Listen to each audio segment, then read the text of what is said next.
Hi, there will be spoilers for Deathloop in this video. So, I'm going to be talking about indie games done right, in my opinion. And now, think about indie games done wrong. A lot of games I showed in the previous two videos I did were very, I'm guessing didn't take long to make. I mean, one of them, two of them came out, three of them came out all within 1 month of each other.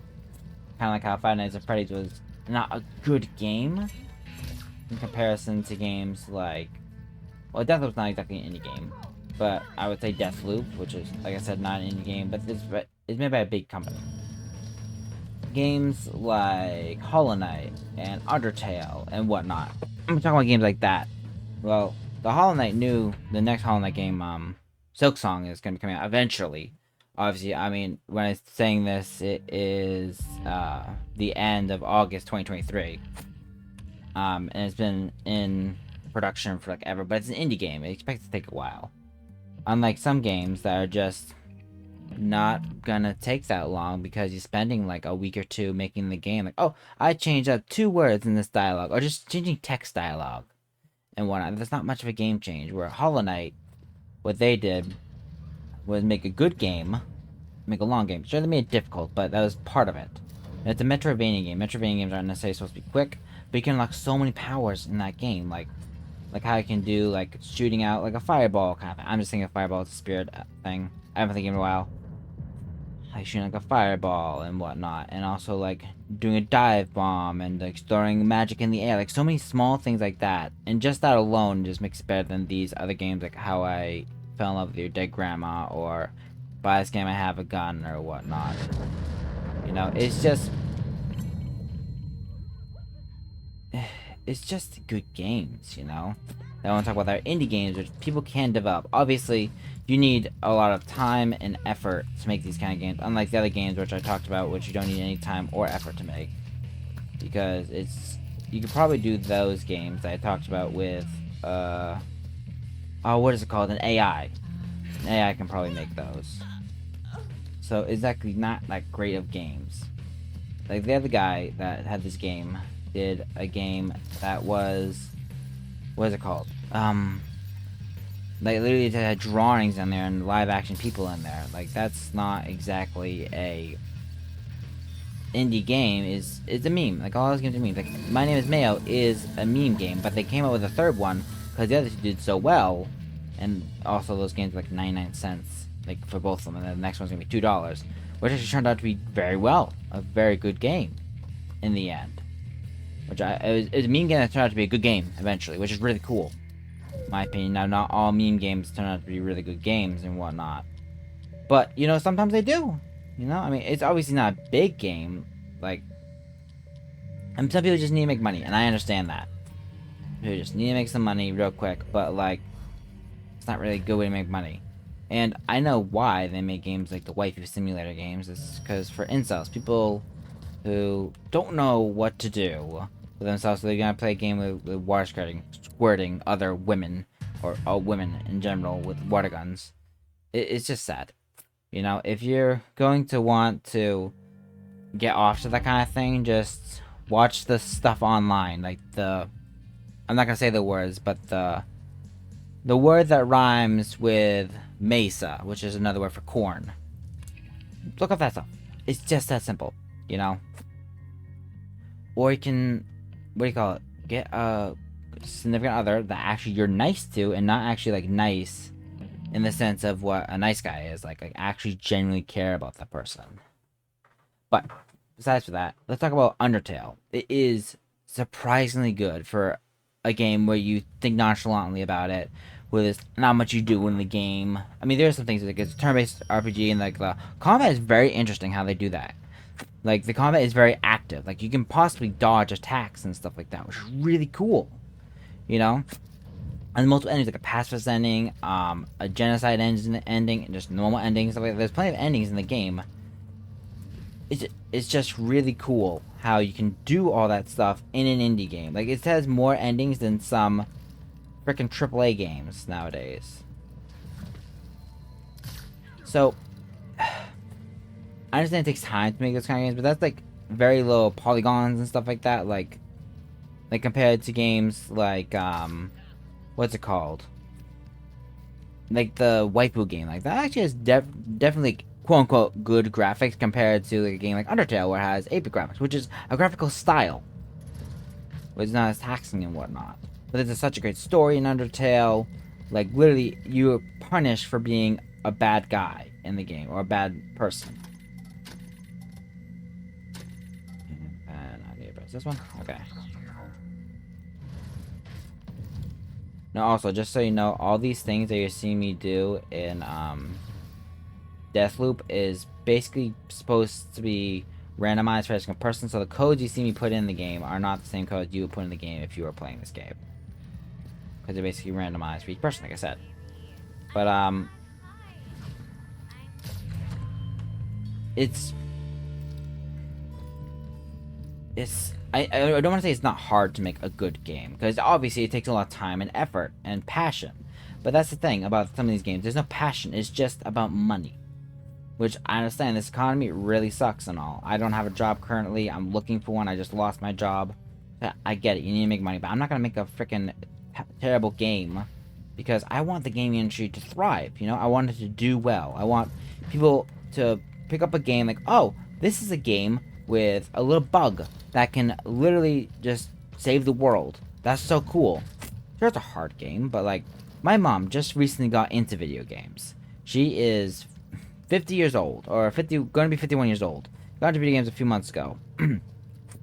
And she's loving them. She's playing like the OG games, like not like Atari or anything like that, but she's playing Mario games. She started playing 2D Mario games. Like she played the Super Mario Deluxe, and she played Mario Maker, and someone recommended to her to play a 3D game, which is Mario Odyssey. Now I'm not just trying to say that you should make like games like Mario games and stuff like that. Like make a straight up 3D Mario game. Like that's very difficult. I'm not talking about indie developers making that. I'm talking about developers making games that are appealing to people who like me, who've been playing games since I was 3 years old, and now I'm 28, so it's been 25 years, a quarter of a century. And people like my mom, who've been playing games for like 3 months. You know? It's just, you make games appealing to everyone, and like, if gaming markets are flooded with these terrible games, it's not very good for someone like my mom. Like, oh, this looks interesting. It turns out to be something that she's like, what the heck is this? You know, I want to have good experiences with games. Everyone in my family plays video games besides my mom, but she does now. My sister doesn't play as much. But yeah. And you have these terrible games, like, oh, the game's only $1. I might as well get it. You look at it, and it's basically just a dialogue thing. Well, some people do like dialogue games like that. I'm not trying to deny that whatsoever. Those do have their place in reality. And they actually are... But the thing is, though, they're more expensive than like, they're $5 for a dialogue game, when they should be like $2, where My Name is Mayo is something else. Is definitely, My Name is Mayo is definitely I say definitely so many times, a non-necessary game to pay a lot of money for, but the new one that they came out with, there's a little bit to it. You know, where there's a little bit of walking around and stuff like that. Like, there's something to it. You know, and there's games like this, like Deathloop, which obviously it's a AAA game. You know, you're not gonna get people like my mom to get into this game really quickly. I have a friend, I'm not gonna say her name, who got into video games, and she didn't play any shooter games. And this is definitely a shooter game. It's a stealth shooter game. But so she's started playing like what do you call it? I forget the name of the game. It's Wolfenstein. She tried to play Wolfenstein. It's her first real like shooter game that she really played, and she loved it. She loved the game so much. That's when she was playing other like small indie games. Because the thing is, though, you don't want to play AAA games. Like a lot of people who are just brand new video games. AAA games can be very intimidating, you know? Like, and indie games tend to be a good segue into playing like bigger games. I'm not saying indie games are not big games, but if an individual developer made this game, I'd be super impressed. You know, it's individual developer basically means less than 10 people made a game. In a sense, you know, obviously there could be groups of people who are like more than 10 people making a game and whatnot. be individual developers.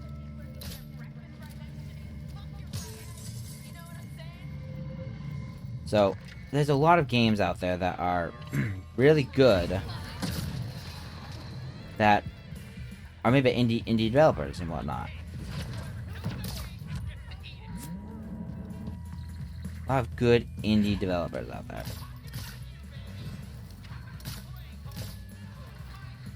Oh, sorry, I'm just confused right now of what I need to do in the game. Because like I said, actually, I'm playing this live.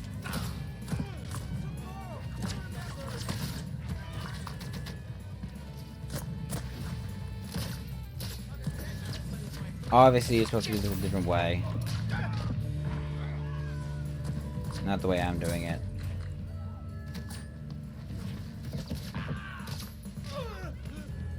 I'm playing it a really rough way to play it, but as I was saying, indie games are basically the introduction for a lot of people into video games, like my mother. Like I said, she's gonna be 51 years old in a couple months, and I don't want her getting into games that will be like, oh, this is a turn off for games. I really want her to succeed and want to play video games. It's a wonderful pastime and a great way to just enjoy media, a new way to enjoy media. It's interactive media, you know?